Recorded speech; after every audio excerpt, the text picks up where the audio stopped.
Good YouTube, Quinn Wade coming at y'all with another regular season instant analysis. We're gonna talk about this Atlanta Hawks game because man, the Hawks defense was terrible against the Toronto Raptors, and Toronto didn't even shoot the three ball that much, and they didn't even make that many because they were just going to the paint and getting out in transition and getting all them steals and blocks and just doing whatever they wanted to do, even on the rebounding end. And they won this game 138 to 118. The Hawks did not look like a good team. People thought the Hawks was going to be really good. People thought the Hawks would be one of the hardest teams to stop, and that didn't look like that when I was watching them against the Raptors today. And that's something that they're going to have to figure out. I just feel that man, the Hawks defense was terrible. But look at this: the first quarter, the Raptors scored 36 points compared to the Hawks 34. Then they scored 29 points to 25. The problem was they scored 45 points in the third quarter, and the Hawks was only able to score 28. Most people thought that the Hawks would be so much better offensively because of all the weapons and the improvements to what they put around Trae Young.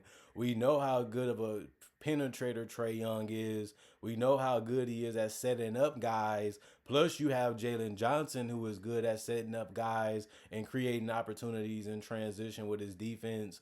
And on top of that, he's a paint player. And you got Porzingis stretching that paint so guys like a Kongu can eat in there while still giving them somebody that can punish you if you help too hard or on Trae Young or Jalen Johnson or even Dyson Daniels, and he can still thread a three, and they can too. You know, Trey can hit a three, Dyson can hit a three from time to time. We don't know how much he improved on. He didn't take that many today, but the offense just wasn't clicking like we thought that it would. And the Raptors are not really known for their offense, but they was doing whatever they wanted to the whole game. But the fourth quarter, 31 to 28 in favor of the Hawks. That's the only one that they won, but it didn't matter because they only won it by three. Brandon Ingram, he was eating, especially early in the game. They didn't have nothing for him. 27 minutes, 7 to 16 from the field, 0 2 from 3, 2 of 3 from the free throw line, 16 points, 9 rebounds, 2 of them was offensive, 3 assists, 2 steals, 5 turnovers, 3 personal fouls, a plus 14 and plus minus. By the way, every single starter for the Raptors scored in double figures. RJ Barrett was 9 to 12 from the field, 2 of 4 from 3, 5 of 5 from the free throw line. This is how he plays. This is what he does. He's going to attack that paint. He's going to attack in transition, and he's going to spot up and make some threes. That's all he has to do. He did that today, and it worked out. 25 points for him, 5 assists, 8 rebounds. 2 of them was offensive, 2 steals, 4 turnovers, 5 personal fouls. Scotty Barnes was getting out and getting some dunks and getting to the basket. That was good because he wasn't taking threes. You rather him stay in that mid-range area. He did that in close to the rim. That's all I want to see from Scotty Barnes at this point of his career. 32 minutes for him, 9 of 14. It was really efficient for that reason. He also made all his free throws, 4 of 4 there. 9 assists. He always finding his teammates if he don't have a shot. He did it at a high level today. 6 rebounds, 1 steal, 2 blocks, 1 turnover, 4 personal fouls, a plus 9 and plus minus 22 points. Jakob Poeltl, 22 minutes, 7 to 8 from the field, 0 1 from the free throw line, 6 rebounds, 3 of them was offensive, 2 assists, 1 block, 2 turnovers. He did foul out with 6. He has to fix that. You know, he has to be better on the boards. He has to be better as a rim protector if he wants to be a starter in this league on any other team besides the Raptors in the future, especially if you want the longevity.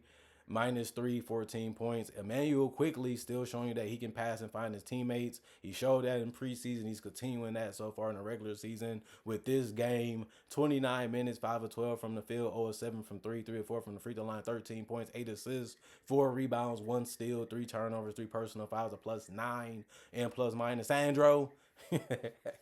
17 minutes, 3 of 6 from the field, 1 of 1 from 3, 4 rebounds, 3 assists, 1 block, 2 turnovers, 4 personal fouls, a plus 21 and plus minus. He got buckets and finished with 7. Jamison Battle, 9 minutes for him, 1 of 3 from the field, 3 boards. 1 of them was offensive, plus 4 and plus minus 2 points. Jonathan Mobo, 11 minutes, 2 of 4 from the field, 4 rebounds. 1 of them was offensive, 1 personal foul, plus 2 and plus minus 4 points. Ochai Agbaji, 20 minutes for him, 2 of 5 from the field, 0 of 3 from 3. 3 rebounds, 1 of them was offensive, 1 assist, 2 steals, 3 personal fouls, a plus 15 and plus minus 4 points. Jamal Shead, 19 minutes, 3 of 5 from the field, 1 of 2 from three, 3 of 4 from the free throw line, 10 points. He had 5 assists with the 2 boards, one of them being offensive with a steal, 2 turnovers, 1 personal foul, plus 11 and plus minus. And Grady Dick, 21 points, 24 minutes, 6 of 10 from the field, 2 of 4 from three, 7 of 8 from the free throw line, 5 rebounds, one of them was offensive, one steal, 1 personal foul. And Garrett Temple was the only guy that didn't play, although he was healthy. Had a small rotation. Everybody did their part. The bench came in and provided spacing, provided scoring, and they was playing the passing game decently with 3 of them. And not only that, everybody scored off the bench, so you got to be happy about that because they all was efficient too for the most part. For 54 and 95, 56% from the field, but they did go 6 of 25, 24% from three.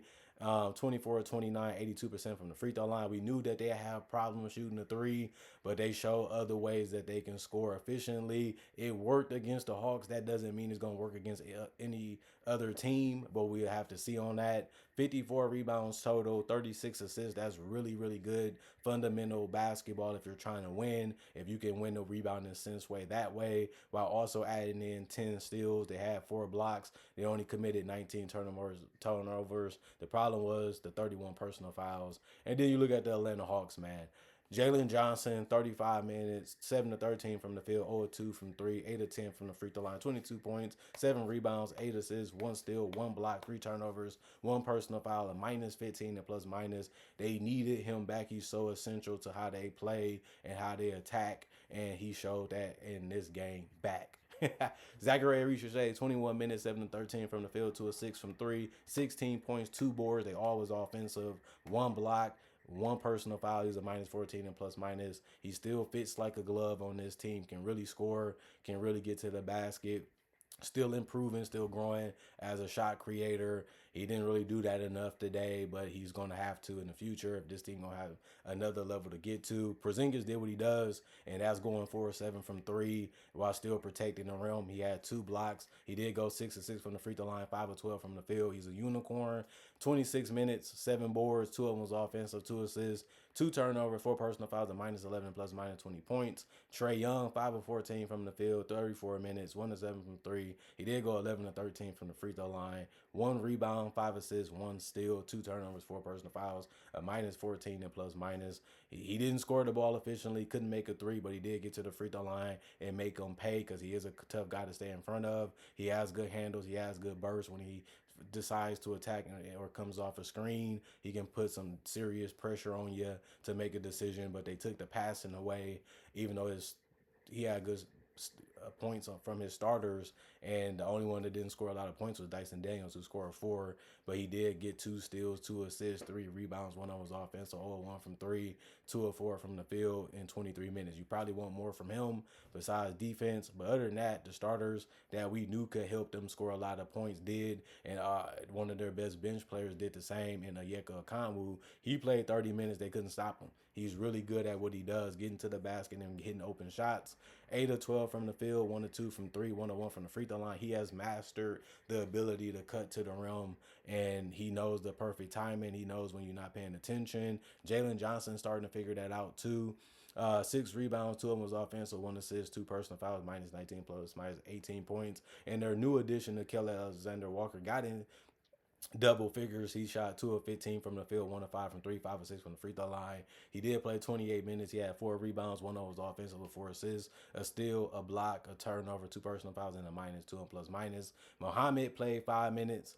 He had 1 block and was a plus 5 and plus minus. Luke Kennard, 30 minutes, 2 of 7 from the field, 1 of 5 from three, 1 of 1 from the free throw line, 4 rebounds, 3 assists, 1 steal, 3 turnovers, 3 personal fouls, a minus 16 and plus minus. He finished with 6 points. And then Keaton, zeros across the board besides having 1 steal and a turnover and 2 personal fouls. He was a minus 11 and plus minus. Attempted no shots from the field or the 3-point line or the free throw line. So he finished with 0 points in 9 minutes, and that can happen. He wasn't the only person that did that because, like I said, Mohammed did too. The other guys, they was healthy, but they didn't play. 38 of 90, 42% from the field, 10 of 35, 28% from three, 32 of 37, 86% from the free throw line, 34 rebounds, 25 assists, 7 steals, 6 blocks, 15 turnovers, 24 personal fouls. They played a good game, but not a great one. They looked a little bit predictable from time to time. They was playing real hard because they was having trouble scoring on the Toronto Raptors, and the Raptors just was able to stay in front of them, make things difficult, even if it meant fouling from time to time. And they did commit a lot of them, like I said, 31. But the Hawks defense just was terrible. You know, they just couldn't get enough stops. They just couldn't make enough shots. And the Raptors didn't complain because that was the reason why they was able to walk out this game victorious. And the game is all that you trying to come there and get, and they did. So the Raptors, they did exactly what they were supposed to do. They executed their game plan to perfection. The Hawks are still figuring things out. They were still guessing from time to time. And at the end of the day, you just can't do that. You can't do that in the NBA because the coach is going to see it and he's going to tell his players exactly what they need to do. And they just couldn't find enough holes in the Toronto Raptors defense, and they just couldn't make enough shots even when they was open, and that just led to them losing. Like I said, they had some guys that just didn't shoot the ball that well from the Hawks, like Nickel and Trey Young, and you just can't do that when you're coughing up the ball and giving up too many high percentage shots throughout the entire game. They was penetrating and just finding the extra guy, making the right pass, making the right decision, and the Hawks was always leaving them wide open or just too late, and it burnt them the entire game to a point where they got blown out. Comment, like, subscribe, share, hit the notification bell for more analysis, and I also would say you get it when it first come out. Also, I also make conversation videos just like this about various NBA on topics. I do breakdowns with real footage of legends, current legends, rookies, and also future stars. I also do mock draft and mock draft coverage. Not only that, thank y'all for watching. Thank y'all for enjoying the channel. I got over 3,000 plus videos already on my channel that you can watch right now. It's all for free. Not only that, I try to upload videos each and every day to give y'all something to watch. So you like stuff like this, this is definitely a channel you should subscribe to and be a fan and supporter or subscriber of. Other than that, thanks for the love, thanks for the support, thank y'all for appreciating the content for what it is, thanks for continuing to come back. Y'all stay blessed up. Peace. I'll be back later today with more instant analysis. And there's a lot of games on today, so bear with me. You're going to see a lot of content. Like I said, I try to get through every game if I can, and I plan on doing that this morning and later tonight.